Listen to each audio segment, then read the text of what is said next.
গেল ৫ বছরে যুক্তরাষ্ট্রের বাজারে পোশাকের রফতানি প্রবৃদ্ধিতে শীর্ষস্থানটি ভারতের দখলে, আর দ্বিতীয় স্থানেই আছে বাংলাদেশ।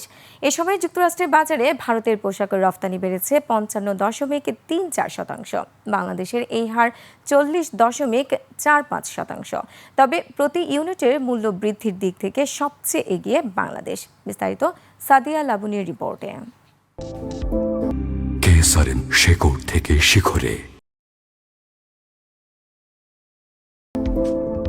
যুক্তরাষ্ট্রের বাজারে পোশাক রপ্তানির প্রবৃদ্ধিতে শীর্ষস্থানে উঠে এসেছে ভারত। মার্কিন সরকারের টেক্সটাইল ও পোশাক অফিস ওটেক্সার তথ্য বলছে ২০২০ থেকে ২০২৪ সাল পর্যন্ত ৫ বছরে ভারত থেকে যুক্তরাষ্ট্রের পোশাক আমদানি বেড়েছে ৫৫.৩৪%।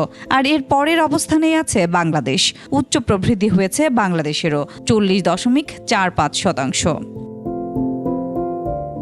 কেসারের শেকড় থেকে শিখরে।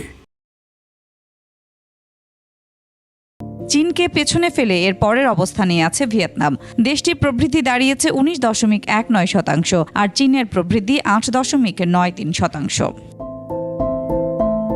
যুক্তরাষ্ট্রের বাজারে পোশাক আমদানির ভলিউমের দিক থেকেও এগিয়ে ভারত। গেল ৫ বছরে যুক্তরাষ্ট্রে ভারতের পোশাক আমদানির সংখ্যা বৃদ্ধি পেয়েছে ৫১.৬৮%, আর বাংলাদেশের ২৫.৪৩%। তবে এ সময়কালে প্রতি ইউনিটের মূল্য বৃদ্ধিতে ভারতকে পেছনে ফেলেছে বাংলাদেশ। ইউনিটের মূল্য বৃদ্ধির দিক থেকে বৈশ্বিক মূল্য বৃদ্ধি পেয়েছে ১১.১৯%। এ সময়ে পোশাক আমদানিতে ইউনিট প্রতি বাংলাদেশি পোশাকের মূল্য বৃদ্ধি পেয়েছে ১১.৯১%।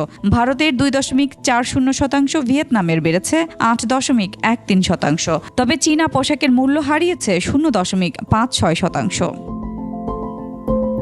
এদিকে গেল জুনে বাংলাদেশের পণ্য রপ্তানি আয় কমেছে। ইপিবির তথ্য বলছে জুনে রপ্তানি হয়েছে $৩৩৪ কোটি পণ্য। এই রপ্তানি গত বছরের জুনের তুলনায় ৭.৫% কম। জুনের প্রথম সপ্তাহে ঈদের দীর্ঘ ছুটি এবং মাসের শেষে এনবিআর কর্মকর্তা কর্মচারীদের কমপ্লিট শাটডাউন কর্মসূচি জুন মাসে রপ্তানিতে নেতিবাচক প্রভাব ফেলেছে। সাদিয়া লাবনী, একুশে টেলিভিশন, ঢাকা।